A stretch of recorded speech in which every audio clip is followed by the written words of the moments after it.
स्वाभिमान मर गया हमारा। इंडिपेंडेंस 1857। Every tree. नमस्ते। नमस्ते।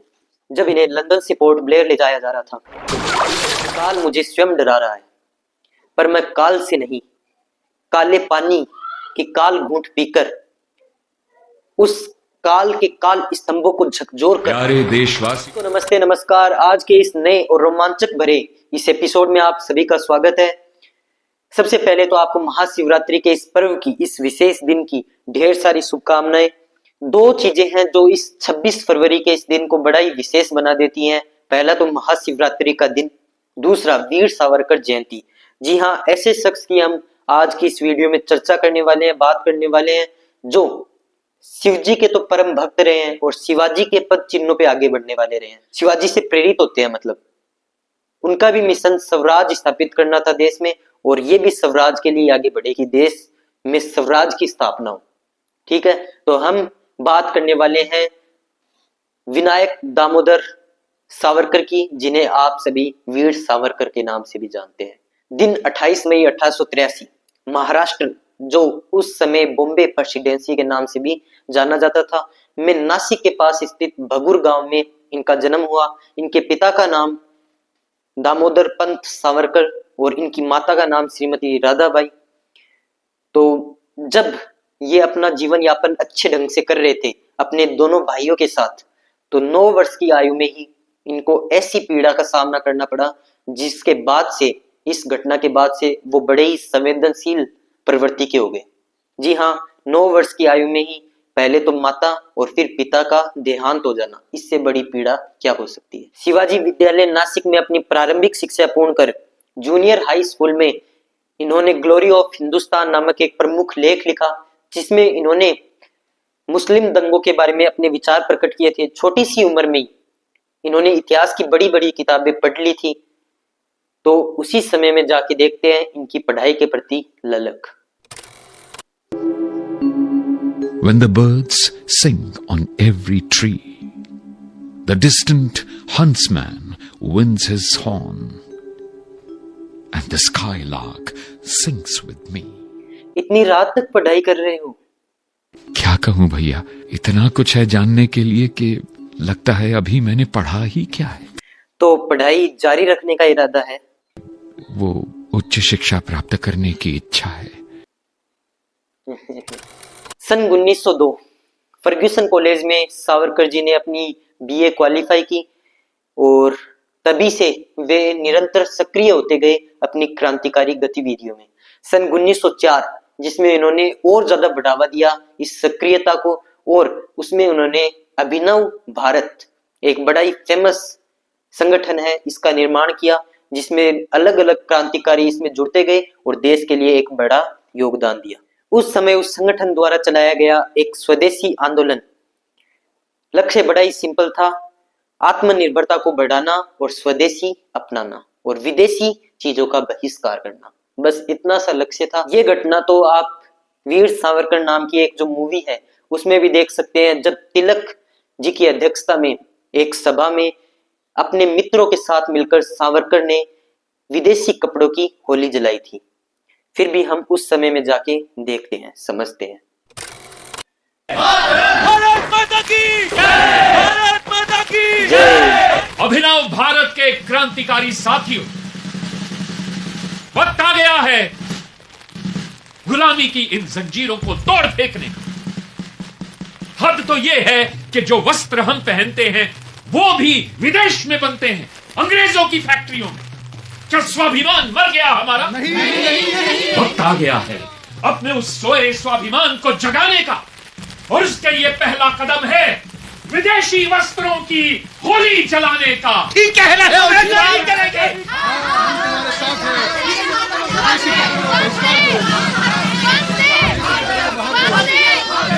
ध्वस्त कर लो, विदेशी वस्त्र जलाओ, विदेशी वस्त्र जलाओ, स्वदेशी अपनाओ। जैसे कि आपने सुना, विदेशी हटाओ स्वदेशी अपनाओ, ये उस समय का इनका ही दिया हुआ नारा था।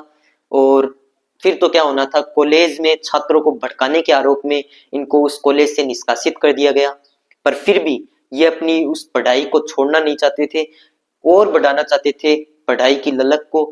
तो इन्होंने कॉलेज से निष्कासित कर देने के बाद भी अपनी पढ़ाई को नहीं छोड़ा। तिलक के सहयोग से 1906 ईस्वी को वीर सावरकर को श्यामजी कृष्ण वर्मा छात्रवृत्ति दी गई, जिससे वे लंदन जाके अपनी कानून की पढ़ाई को पूरी कर सके। पर पढ़ाई तो लंदन में जाने का एक मामूली सा जरिया था। दरअसल इन्होंने अंग्रेजों के गढ़ में रहकर उनको वहीं से ललकारने का निश्चय कर लिया था और भारतीयों के मन में स्वतंत्रता की लौ जलाने के लिए इन्होंने अनेकों प्रकार के लेख लिखे। सावरकर ने the Indian war of independence 1857 कृति की रचना की, जिसमें इन्होंने 1857 की जो क्रांति है उसको भारत का सबसे पहला स्वतंत्रता संग्राम बताया। ये रचना होते ही पूरी अंग्रेजी सरकार जो थी वो हक्की बक्की रह गई। दोनों इस समय युवा थे। किन की बात कर रहा हूं मैं? सावरकर और गांधी जी की। जी हाँ, एक समय ऐसा आया जब ये दोनों आपस में मिले और उस समय गांधी जी को महात्मा की उपाधि भी नहीं मिली थी और उनका असहयोग आंदोलन जोरों शोरों पर था। तो गांधी जी चाहते थे कि सावरकर उस असहयोग आंदोलन में गांधी जी का साथ दे। तो ये उस समय की बात है। देखते हैं उनके बीच की चर्चा क्या हुई। नमस्ते। नमस्ते। नमस्ते। सुनो सावरकर, मैं तुमसे एक खास बात करना चाहता हूँ असहयोग आंदोलन के बारे में। अरे भाई, अंग्रेजों की ताकत को चुनौती भी तो देनी है। शरीर में शक्ति भी तो होनी चाहिए। उन्हें चुनौती देने के लिए मन की शक्ति चाहिए। ये मेरा रास्ता है। पर मेरा रास्ता जरा आक्रामक है। सावरकर, मेरी रणनीति पर विचार जरूर करना। जरूर सोचूंगा। अच्छा, तो मैं चलता हूँ। अरे ऐसे कैसे, बिना कुछ खाए? नमस्कार। खैर श्रीमान जी, मंजिल एक ही है, मिलेंगे फिर कभी रास्ते में। तो सावरकर ने साफ साफ कह दिया भैया कि मेरा तरीका थोड़ा आक्रामक है। तो उसके बाद क्या हुआ, थोड़ा और आगे चलते हैं। 8 अप्रैल 1911 की ये बात है, जिसमें सावरकर पर नासिक के जिला कलेक्टर जैक्सन की हत्या का आरोप लगा और उन्हें 10 साल काले पानी की सजा सुनाई गई। जब इन्हें लंदन से पोर्ट ब्लेयर ले जाया जा रहा था तो क्या हुआ, सुनते हैं। क्या मैं बंदी बना दिया जाऊंगा? मेरा लक्ष्य तो भारत की आजादी है। क्या मुझे यहां से भागना होगा? हाँ, अब तो यही करना होगा। बहुत थक गया तैरते तैरते। अब तो पैदल भी चल के।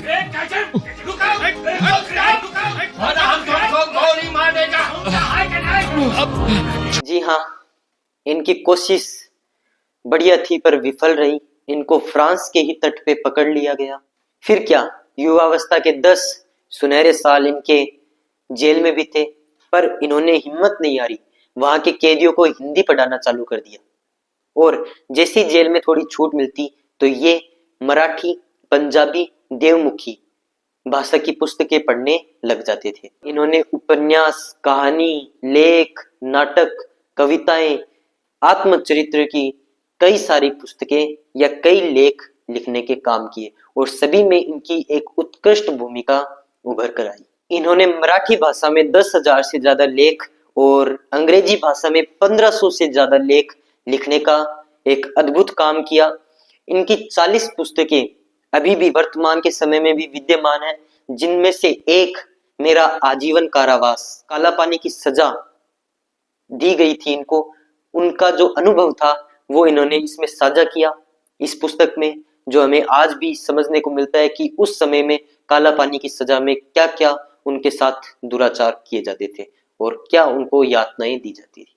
अब काले पानी का समय काल पूरा कर वीर सावरकर जी वापस लौट के आए और उन्होंने एक कविता की रचना की, जिनकी कुछ लाइनें मैं आपको सुनाना चाहता हूं कि काल मुझे स्वयं डरा रहा है, पर मैं काल से नहीं, काले पानी के काल घूंट पीकर उस काल के काल स्तंभों को झकझोर कर बार बार वापस आया हूं और अभी तक जीवित भी हूं। ये लाइनें उनकी फेमस है और आप सुन भी सकते हो उनकी कविता में। तो मतलब वो काले पानी की उस सजा से डरे नहीं थे।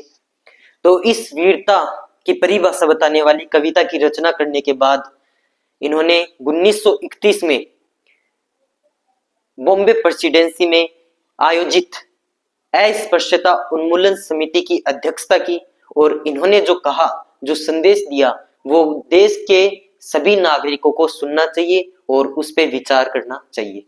तो सुनते हैं उनके संदेशों को। प्यारे देशवासियों, आपको यह समझना होगा, हमारे देश और समाज के माथे पर कलंक है अस्पृश्यता, यानी छुआछूत। जब तक हम ऐसे जाति पाति ऊंच नीच के नाम पर आपस में लड़ते रहेंगे, तब तक हमारे ये शत्रु हमें लड़वाकर हमें विभाजित करते रहेंगे और ये हम पर राज करते रहेंगे। तो इनकी बातों में मत आना। याद रहे, हम एक हैं और एक ही रहेंगे। वंदे मातरम, वंदे मातरम, वंदे मातरम। इसके बाद इसी साल इन्हें अखिल भारतीय हिंदू महासभा का इन्हें अध्यक्ष चुना गया और इसके बाद तो इन्हें लगातार 6 बार इस सभा का अध्यक्ष बनाया गया। तो ये हमने वीर सावरकर की चर्चा की। ऐसे ही हमारे महान क्रांतिकारी हुए हैं जिनकी वजह से एक दिन आया 15 अगस्त 1947 का एक ऐतिहासिक दिन, जब हमारा स्वतंत्रता का झंडा आकाश में लहरा उठा। तो 26 फरवरी 1966 हमें स्वराज और स्वतंत्रता की प्रेरणा देने वाला ये महान व्यक्तित्व श्री विनायक दामोदर सावरकर मृत्यु की गोद में सो गए।